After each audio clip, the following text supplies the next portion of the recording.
마태복음 16장 1절부터 12절 말씀 함께 읽습니다. 바리새인과 사두개인들이 와서 예수를 시험하여 하늘로서 오는 표적 보이기를 청하니 예수께서 대답하여 가라사대 너희가 저녁에 하늘이 붉으면 날이 좋겠다 하고 아침에 하늘이 붉고 흐리면 오늘은 날이 굳겠다 하나니 너희가 천기는 분별할 줄 알면서 시대의 표적은 분별할 수 없느냐. 악하고 음란한 세대가 표적을 구하나 요나의 표적밖에는 보여줄 표적이 없느니라 하시고 저희를 떠나가시다. 제자들이 건너편으로 갈새 떡 가져가기를 잊었더니 예수께서 이르시되 삼가 바리새인과 사두개인들의 누룩을 주의하라 하신대 제자들이 서로 의논하여 가로되 우리가 떡을 가져오지 아니하였도다 하거늘 예수께서 하시고 가라사대 믿음이 적은 자들아 어찌 떡이 없으므로 서로 의논하느냐. 너희가 아직도 깨닫지 못하느냐. 떡 5개로 5,000명을 먹이고 죽은 것이 몇 바구니며 떡 7개로 4,000명을 먹이고 죽은 것이 몇 광줄이었던 것을 기억하지 못하느냐. 어찌 내 말한 것이 떡에 관함이 아닌 줄을 깨닫지 못하느냐. 오직 바리새인과 사두개인들의 누룩을 주의하라 하시니 그제야 제자들이 떡을 너의 누룩이 아니요 바리새인과 사두개인의 교훈을 삼가라고 말씀하신 것을 깨달으니라. 아멘. 할렐루야. 오직 예수 마라나타 성령 충만. 오늘도 하나님의 집에 나와 예배하는 여러분들에게 우리 아버지 하나님 은혜와 평강이 넘치길 주 예수 그리스도의 이름으로 축원합니다. 예수님께서 사역을 하실 때에 거기 말씀을 듣고 은혜 받는 사람들도 있었고 병들어서 병고침 받으러 온 그런 환자들도 있었고 또 이 예수님의 그 사역 현장에 나타나서 질문하고 시비하고 공격하는 종교인들이 있었습니다. 소위 그때 당시에 최고의 종교 지도자들이었습니다. 이 바리새인과 사두개인은 서로 교리도 다르고 생활 방식도 달라요. 그래서 서로 적대하는 관계입니다. 그런데 예수님으로 인해 자기들의 죄악이 폭로되는 것과 자기들이 가지고 있는 그 종교적인 기득권의 어떤 그 상실을 막기 위해서는 둘이 연합을 하는 거예요. 예수님이 그들이 시대적인 표적에는 분별하지 못한 것을 지적하고 그들이 잘못된 교훈에 대한 경고를 하십니다. 오늘 유대 종교인들의 교훈에 대한 경고라는 제목으로 우리에게 주시는 말씀 우리 함께 받겠습니다. 첫째, 표적을 구하는 유대 종교인들. 예수님이 메시아로서의 표적을 많이 행하셨습니다만 꼭 구태에 와가지고 그런 표적을 요구하면서 질문을 했습니다. 그때 예수님께서 마태복음 12장에 보니까 요나의 표적밖에는 더 볼 것이 없다라고 대답을 했어요. 했는데 다시 와서 예수님의 말씀을 더 잘 듣고 믿기 위해서가 아니라 시비하기 위해서 와서 또다시 똑같이 하늘로서부터 오는 표적을 보여달라고 요청을 합니다. 예수님이 이미 여러 번 표적을 보여주셨고 또 설명하셨고 했기 때문에 트집자 보러 와서 하는 것을 뻔히 아시고 자신의 죽음과 부활을 예표하는 요나의 표적밖에 없다라고 재차 언급하시면서 저들의 잘못을 지적하고 있습니다. 그런데 예수님께서 저들의 잘못을 지적할 때 좀 격한 말로 하지 아니하시고 부드럽게 일상적인 그 일기예보, 일기의 변화에 대한 예를 들면서 답변을 하십니다. 저녁에 하늘이 맑으면 다음 날 날이 밝고 좋은 날이 되겠다. 그런데 아침에 하늘이 맑으면 또 어떻게 오후에도 날이 흐려지는 그 온대지방의 기후 특색입니다. 그런 것을 설명하시면서 이런 하늘의 변화를 보고 일기예보는 잘 맞출 줄 알면서 왜 시대적인 표적은 분별할 수 없느냐라고 예수님께서 저들에게 반문을 했습니다. 여러 번 그랬습니다만 저들이 와서 예수님께 질문하면은 예수님께서 저들의 질문을 바로 대답을 하지 않아요. 왜? 그 말하면 또 딴 말을 또 하니까 아주 계획하고 연구해 가지고 와서 거든요. 이렇게 말하면 이렇게 대답하고 이렇게 하면 다 해가지고 오기 때문에 그들의 말을 하지 않고 반문을 해요. 그러면 거의 다가 이 종교인들이 예수님의 반문에 대답을 못 해버립니다. 왜? 저들 속을 다 알고 저들의 그 나쁜 생각을 다 알고 전국을 찌른 말인데 입이 있어도 답변을 못 해버리는 거예요. 여기서도 저들이 답변을 못 해버립니다. 유대인들이 하늘로서 나타난 어떤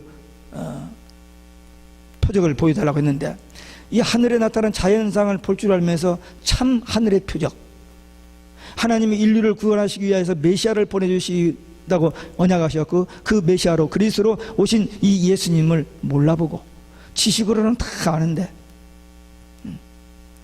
그리고 예수님이 어디서 나시고 오셔서 무엇을 할까지 다 알면서도 이 예수님이 그런 능력과 권세를 가지고 기적을 행하시고 말씀을 전하는데도 불구하고 자기들의 종교적인 이해관계 이런 것 때문에, 자기들의 그 악함이 폭론한 것 때문에 예수님을 배척하고 죽이려고 하는 것입니다.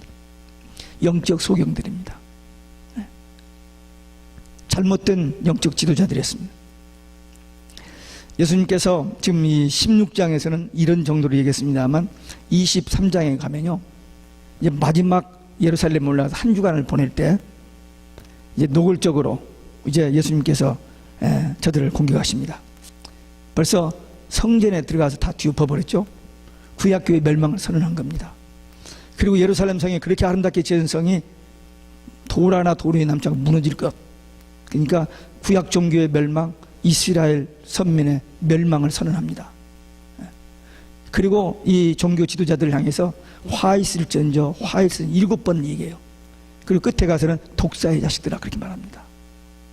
저들의 악한 것을 완전히 조금도 숨김없이 다 폭로해버립니다. 지금 여기 16장에서는 그렇지 않았지만 23장, 24장에 가면 그렇게 나와요. 그러면서 24장에서 예수님께서 감람산 위에 앉아서 예루살렘 성을 내려다보고 제자들과 대화하면서 이 성이 무너질 것, 구약교회 멸망, 그 다음에 이스라엘의 멸망을 선언합니다. 그러니까 제자들 물에 언제 어떤 징조가 나타날 것입니까? 물었더니 예수님께서 이러한 징조들이 있을 것이다 쭉 설명을 합니다. 기근, 지진, 전쟁, 무화과나무 21장에서 무화과나무를 저주했는데 그 무화과나무 이스라엘의 멸망을 저주와 멸망이거든요. 근데 그 무화과나무의 잎이 다시 싹이 난다는 거예요. 그러면 그때가 인자가 문 앞에 곧 가까이 이른 줄 알라 했는데 이스라엘, 이 무화과나무가 1948년 독립을 하잖아요. 2500년 만에 나라가 회복됩니다. Nobody know. 아무도 몰랐죠. 근데 예수님이 예언하신 데 그대로 이루어졌어요. 또 마지막 때 EU가 등장, 유럽연합에 등장할 것이 성경에 예언되어 있습니다. 왜냐하면 예수님 당시에 로마의 속국 이스라엘이었거든요. 근데 마지막 때도 다시 이 로마 나라가 다시 회복되는 거예요.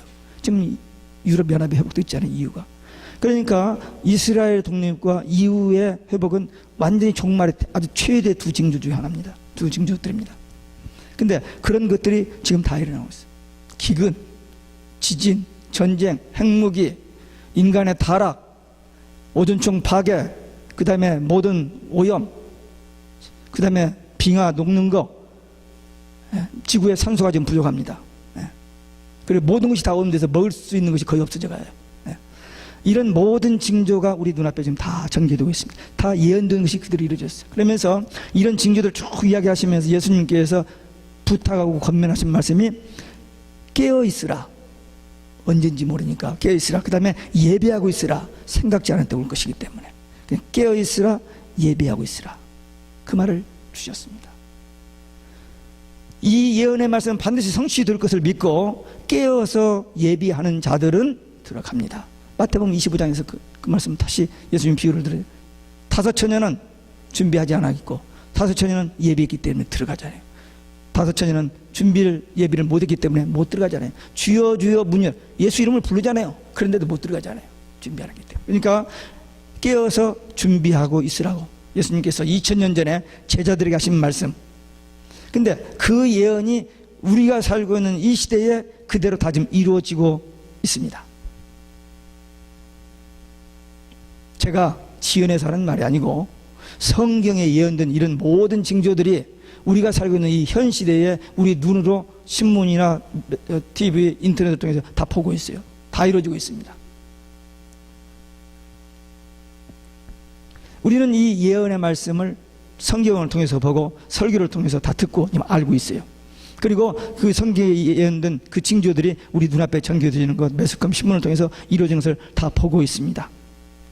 그러면 우리는 어떻게 살아야죠? 지금 이때 어떻게 하면 건강하게 오래 살 사느냐, 거기에 초점이 맞춰지면 안 됩니다.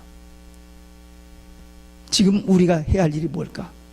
예수님이 말씀하신 대로 깨어 예비하고 준비하라는 겁니다. 그때가 언제인지는 모르지만 분명히 오니까. 이 지금 예수님께서 책망하는 이 종교 지도자들, 당대 최고의 성경학자들, 박사들, 이들이 예수님께서 책망하신 게 뭐예요? 영적 소경들이라고 하죠. 이걸 분별을 못 한다는 거예요. 오늘날 많은 사람들이 이걸 지식으로는 다 알고 있지만 속으로 안 믿고 무시해버립니다. 예, 무관심하여. 근데 분명히 이 성경은 예언은 그대로 이루어집니다. 우리는 어떻게 해야 돼요? 오늘 이 말씀을 통해서 주님께서 주신 말씀, 깨어 예배하고 있으라, 준비하고 있으라, 그 말입니다. 복음에는 양면성이 있다겠죠. 누구든지 예수 믿으면 구원받고 멸망치 않고 영생 얻고 천국 간다. 그게 복음이죠. 근데 다른 한편에 이 복음을 듣지 않고 믿지 않으면 멸망받고 지옥 간다. 이 복음의 양면성이에요. 아니야, 하나님이 사랑이시라면서 어떤 사람은 천국 보내고 어떤 사람은 지옥 보내나, 그게 하나님 사랑이야? 라고 빈정되는 사람이 있을 수 있습니다. 근데 분명히 성경은 말합니다. 모든 사람이 죄로 멸망받고 지옥 가게 됐으나 하나님이 사랑하셔서 우리를 예수님을 통해서 구원받고 천국 가는 길을 주신 거예요. 근데 이걸 거절하면 there is no other way. 그겁니다. 그게 복음의 양면성이에요. 역사의 종말과 재림도 마찬가지입니다. 분명히 과정으로서, 주님이 오시기 전에 과정으로 역사의 종말이 이렇게 이루어져요. 이것이 불신자들에게 보기에는 싫어요. 듣기 싫어요. 예, 거부 반응이 있습니다. 무시해버리고 싶은 거예요. 그러나 반드시 그것은 있고, 그 다음에 우리에게 복음은 뭐냐? 신랑 되신 예수님이 신부된 교회를 데리러 오시는 사건입니다. 그러니까 우리가 얼마나 사모하고 기다려야 하는 인생의 최대의 영광스러운 그 순간을 바라보는 그 믿음, 이 양면성이 있는 거예요. 우리는 어느 쪽에 속해 있는 사람들이, 지금 이 유대 종교인들처럼 집사, 장로, 목사, 총회장, 노회장, 감독, 뭐 다 그 사람들이, 이 사람들. 근데 전혀 분별하지 못하고 있는 저들 책망하는 것. 우리도 이 책망 받지 않도록 이 시대의 징조를 보면서 깨어서 예비하다가 주님 오실 때에 부끄러움 없이 주님을 맞이할 수 있는 정결한 신부, 오직 예수 신앙의 소유자들 되시기를 주 예수 그리스도의 이름으로 축원합니다. 두 번째, 말씀을 깨닫지 못하는 제자들입니다. 예수님께서 이 종교 지도자들에게 악하고 음란한 세대라고 지적하시고 더 이상 그들하고 논쟁할 필요가 없으니까 피해서 이제 건너편 마을로 가시면서 제자들에게 저 바리새인들과 사두개인들의 누룩을 주의하라 그랬습니다. 누룩은 이 빵 만들 때 넣는, 그죠? 근데 여기서 예수님은 저들의 잘못된 교훈, 다른 사람들에게 영향을 끼치는 저들의 그 잘못된 교훈의 영향을 주의하라, 그 말씀으로 하셨습니다. 근데 제자들이 그 말을 못 알아들었어요. 근데 예수님께서 하시고 여기서 서로 의논하게 말하기를 떡 가져오지 아니야 했는데 예수님이 시장하신가 보다 라고 이렇게 의논을 하는 거예요. 그러니까 예수님께서 저들을 향해서 믿음이 적은 자들아, 예수님을 3년이나 따라다녔던 제자들, 특별 훈련을 받았던 제자들이 이 꼴이었습니다. 그러니 우리는 정말 주님 앞에 섰을 때 저들이 믿음이 적은 자들을 했다면 우리들은 믿음이 얼마나 적을 것인지, 우리에게 뭐라고 하실는지. 이 제자들이 말씀을 깨닫지 못한 것은 이저 믿음이 부족한 건데, 적은 건데, 이 책망을 한 번 들은 게 아니에요. 이미 2번 들었습니다. 배 타고 가다가 풍랑 만났을 때 믿음이 적은 자들아 왜 두려워하느냐 하면서 그 위기를 면케하신 일이 있어요. 또 떡 5개, 또 떡 7개, 이 기적을 통해서도 예수님께서 주님이 함께 하시면 어떤 위기도 어떤 어려움도 다 해결된다는 것을 확실하게 저희들에게 다 보여주셨습니다. 그런데도 불구하고 조금만 어려운 일이 오면은 걱정하고 두려워하고, 지금 떡 걱정하잖아요. 아니 5,000명 4,000명 뭔가 자기들이 다 보고 현장에서 다 떡 나누고 했잖아요. 그런데도 그걸 까마득하게 잊어버리고 또 걱정하는 모습입니다. 어찌 내가 말한 것이 이 떡 이야기가 아니고 저들의 잘못된 그 교훈, 그런 것을 말한 것을 알지 못하느냐, 그렇게 말씀하신 것입니다. 아마 이때 예수님 입에서 아이고 속 터져 그 말이 나왔을 뻔했을는지도 모릅니다. 얼마나 답답합니까? 속 터져. 인생을 살다 보면 속 터질 일들이 참 많죠. 만두 장사가 제일 싫어하는 게 속 터져, 그 말이라고. 아마 여러분들 중에도 속 터져 하는 그런 말을 여러 번 해보신 분들이 있을 거예요. 예수님께서 다시 저들의 교훈을 주의하라, 누룩을 주의하라, 그렇게 다시 말하니까 그때서 제자들이 알아들었어요. 이런 제자들의 모습을 센스가 형광등이라고 하는 겁니다. 굉장히 느려요. 우리 아르칭에 내려가면요, 저 일부 예배 끝나고 내려가서 커피 마시는 그 테이블 그가 있어요. 한참 마시고 그 끝때쯤 되면 불이 들어와요. 조금 들어와 있다가 형광등이 그런 면이 있어요. 빨리빨리 깨닫지 못하는 그런 모습이죠. 근데 우리들 예수님의 제자들이 믿음이 적은 자들아 했다면 우리들의 믿음은 어느 정도일까요? 정말 하나님 앞에 부끄러움을 금할 길이 없습니다. 제자들이 이 사건을 통해서 예수님 앞에 혹독하게 책망을 들었어요. 그러나 이 책망 들음으로 인해서 앞으로 저들이 사역할 때에 이 바리새인들, 서기관들, 사두개인들, 이 종교 지도자들에게 미혹되어서 넘어가는 수많은 사람들을 바른 길로 인도할 수 있는 확실한, 어쨌든 따끔한 그런 맛을 보았기 때문에 절대로 주의할 수 있는 그런 기회가 됐을 겁니다. 로마서 8장 28절에 보면 하나님을 사랑하는 자고 그 뜻대로 부르심을 입은 자들에게는 모든 것이 합력하여 선을 이룬다, 그런 말씀이 있습니다. 그렇습니다. 우리 믿는 사람들은 좀 어려운 일이 와요. 그 과정은 힘을 들어요. 그러나 그 과정을 통해서 우리가 믿음이 성숙하고 더 큰 은혜를 체험하고 더 큰 하나님의 사랑을, 은혜를 체험할 수 있는 그런 일들이 우리 지금까지 신앙생활에 참 많이 있었습니다. 그래서 제자들이 여기서 정말 혼연은 나게 했습니다만 더 좋은 앞으로 사역에 유익한 그런 기회가 됐다. 그러면서 이걸 우리에게 적용해 보는 거예요. 우리도 믿음이 적은 자들, 우리도 얼마든지 주님 앞에 책망받을 수 있고, 이렇게 말씀을 깨닫지 못하고 엉뚱한 생각, 엉뚱한 말, 엉뚱한 행동을 할 수 있는 우리들입니다. 그런데 오늘 이 말씀을 통해서 우리가 깨닫는 것은 절대로 주의하라는 거예요. 마지막 때 이 미혹, 저들의 잘못된 그 신앙, 잘못된 사상, 잘못된 그 교훈, 그런 것들 미혹되지 말라고. 그래서 어떻게? 말씀으로, 기도로 깨어서 무장하고 앞으로 오는 모든 영적 싸움에서 승리하는 우리 모두들 되시기를 주 예수 그리스도의 이름으로 축원합니다.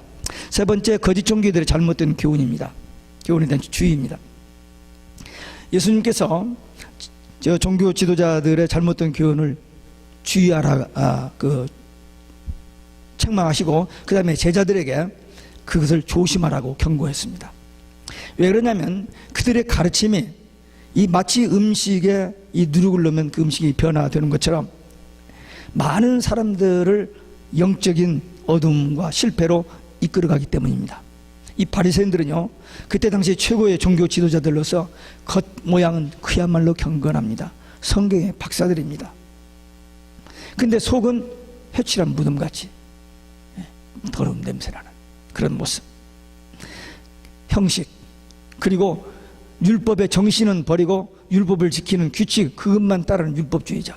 그래서 하나님의 뜻은 저버리고 자기들이 만든 법을 가지고 하나님의 법을 잘 지키는 것처럼 잘못 믿고 있는 그 바리새인들입니다. 그런가 하면 이 사두개인들은 하나님 말씀보다는 세속적인 삶에, 세속적인 향락에 쾌락을 추구하는 현실주의자들입니다. 그들은 종교적인 좋은 직위에 있는 사람들이에요. 그러나 정말 하나님에 대한 바른 신앙은 없고 그냥 어떻게든 물질, 돈, 거기 눈이 혈안이 되어 있었습니다. 그런데 옛날이나 지금이나 똑같아요. 이스라엘 백성들이 애굽에서 나와가지고 시내산 밑에서 모세가 시내산을 올라서 40일 금식 기도하면서 십계명을 받아들고 내려오는데 그 밑에서 금송아지를 만들어 놓고 이것이 우리를 구원한 신이다 라고 하고 있었습니다. 그 금송아지. 지금 마나탄 월가가 소죠. 불소. 예. 다 상징이 그렇습니다. 돈. 예수님 당시에 이 종교 지도자들이 돈에 눈이 완전히 갔어요. 눈이 완전히 멀었습니다. 돈. 근데 오늘날 어떻죠? 오늘도 마찬가지입니다. 세상의 모든 것이 돈입니다. 하나님 돈이에요. 돈만 있으면 돼요. 지금 세상이 그렇게 되어가고 있습니다. 예, 돈이 참 편리하고 필요한 것은 사실입니다. 그러나 돈보다도 하나님. 근데 이들이 그렇게 살면서 많은 사람들을 그렇게 유도하니까 그들의 그 교훈을, 저들을 그 악의 양을 주의하라고 말씀하셨는데 지금 그렇게 되고 있지 않아요. 지금 세계 모든 정치, 종교, 경제 이걸 다 컨트롤하고 있습니다. 이 세계 정복주의자들이. 예. 무서워요. 예. 세계 단일 정부를 지금 만들어가고 있습니다. 한 사람이 한 나라, 조그마한 나라 하나 다스리기도 힘들어요. 근데 어떻게 한 사람이 이 온 세상을 다스릴 수 있어요? 불가능한 일 같지만 가능합니다. 왜? 모든 것을 컨트롤할 수 있는 시스템으로 되어가고 있기 때문에. 베르칩이 그래서 베르칩을 이 지구상에 있는 사람 모든 사람이 다 넣습니다. 그렇게 되어 있어요. 그러면은 베르칩을 딱 넣고 나면 여기서 컨트롤하는 대로 하게 되어 있어요. 자기 하고 싶은 대로 하는 게 아니라 말이나 생각이나 행동을 여기서 시키는 대로 하게 되어 있습니다. 그 지금 실험이 다 되고 있잖아요. 짐승들에게 칩을 딱 집어넣고 버튼을 1번 누르면 멍멍 짖고 2번 누르면 뛰어가고 3번 누르면 스탑하고 사람도 똑같이 그렇게 됩니다. 앞으로 먼 미래의 일이 아니고 very soon 곧 됩니다. 미국에 무슨 돈이 그렇게 남아 돌아가서 모든 사람들을 보험들이라고 그렇게 막 난리를 쳐요. 그리고 지금까지 법을 가지고 이민법 가지고 그렇게 저기 된 사람이 1,400만이라는 사람 왜 그냥 다 해방을 시켜준다는 거예요? 통제입니다. 그 시대를 만들어가고 있습니다. 지금 이 시대를 보는 분은 지금 예수님께서 책망하는 게 뭐예요? 너희들이 세상 모든 돌아가는 다 잘 아는데 왜 이건 분별을 못하느냐 책망하시잖아요. 지금 이 말씀이 우리에게 적용되는 시대입니다. 지금 이 시대가 어떻게 된 시대인지, 지금 어떤 방향으로 가고 있는지를 보는 눈이 열려야 돼요. 우리는 이 말씀에 대해서 어느 정도 좀 이렇게 익스포즈 된 사람들입니다. 우리 정신 바짝 차려야 돼요. 지금 성경 말씀과 교회 그리고 목회자들의 권위가 완전히 땅에 떨어졌습니다. 한국에서는 뭐 개독교라는 말 씁니다. 뭐 LA 쪽에서는 목사 다음에 님자 대신에 다른 말을 쓴다는 말이 있어요. 세상이 그렇게 되어가고 있어요. 지금 이 종교 지도자의 똑같은 모습이 오늘 우리가 살고 있는 이 시대에 되어가고 있습니다. 그러니까 2000년 전에 하신 예수님의 말씀이지만 지금 이 시대를 살아가고 있는 우리들이 이 말씀을 받아야 돼요. 잘못된 종교 지도자들, 또 말씀을 깨닫지 못하는 제자들, 우리도 영적 이렇게 무지할 수가 있습니다. 잘못된 것에 미혹돼서 그 길로 갈 수가 있어요. 오늘 이 말씀을 통해서 성령의 도우심으로 잘못된 교훈에 미혹되지 아니하고 이 거짓 종교 지도자들 그 누룩을 조심하는, 그래서 오직 말씀 기도로 깨어서 다가올 이 모든 것들을 대비하는, 그래서 어쨌든지 내 마음에 내 가정에 내 교회에 이런 잘못된 것들이 들어오지 않도록 해야 합니다. 제가 반복해서 얘기하는 게 있죠. 지금 세상의 모든 종교가 하나로 묶어져 버렸습니다. 모든 경제 정치가 다 하나로 묶어졌어요. 기독교도 그 안에 다 들어가 버렸습니다. 이제는. 그래서 이 세계 단일 정부, 세계 통치자를 기다리고 있는 시대입니다. 그렇기 때문에 우리는 아직까지는 오직 예수를 하고 있습니다만은 앞으로는 오직 예수를 못할 때가 금방 옵니다. 오직 예수 하면은 타 종교에 대한 공격이 되기 때문에 법에 걸린다는 그 법이 12년 전에 이미 통과되어 있어요. 그냥 아무 때고 걸면 걸릴 때가 옵니다. 그러니까 지금 시간 있을 때 오직 예수하고 전도도 하지, 조금 더 있으면 그것도 못할 때가 옵니다. 그러니까 지금 우리가 정신 바짝 차리고 깨어서 기도하고 예배하고 있으면 어떤 그런 상황이 닥쳤을 때 이겨낼 수 있는 힘이 있지만, 그냥 설마 하고 무시해버리면 큰 일을 당합니다. 예, 제가 함부로 말을 할 수는 없습니다만 미국이 과연 뱅크럽시를 할지 안 할지 아직 몰라요. 그러나 위험성은 있습니다. 지금 우리가 지금 누리고 있는 이 모든 혜택을 다 누리지 못할 때가 올 수도 있어요. 예. 벌써 그걸 알고 대비하고 이민 가는 사람들, 시골로 지금 기피하는 사람들, 그래서 자작해서 살고 그런 준비를 하는 사람들이 있어요. 근데 우리는 그럴 필요 없고, 하여튼 말씀 붙들고 기도하여서 준비하면 하나님께서 독수리의 날개로 우리를 안아다가 예비하고 곳에 보호해 주신다는 그 약속 말씀 붙들고 끝까지 우리 목에 칼이 들어와도 오직 예수 신앙 하나로 살겠다 하는 그런 결단, 그런 믿음, 그렇게 그런 기도하는 자들은 깨어날 수 있습니다. 승리할 수 있습니다. 우리는 앞으로 다가오는 이 영적 싸움, 모든 세상의 죄, 그 다음에 어두움, 그 다음에 어둠의 영들, 그리고 우리 자신과의 싸움에서 승리하는 길은 말씀과 기도, 성령입니다. 이 영적 싸움에서 승리하는 믿음의 용사들, 기도의 용사들 되시기를 주 예수 그리스도 이름으로 축원합니다. 기도하시겠습니다. 오늘 우리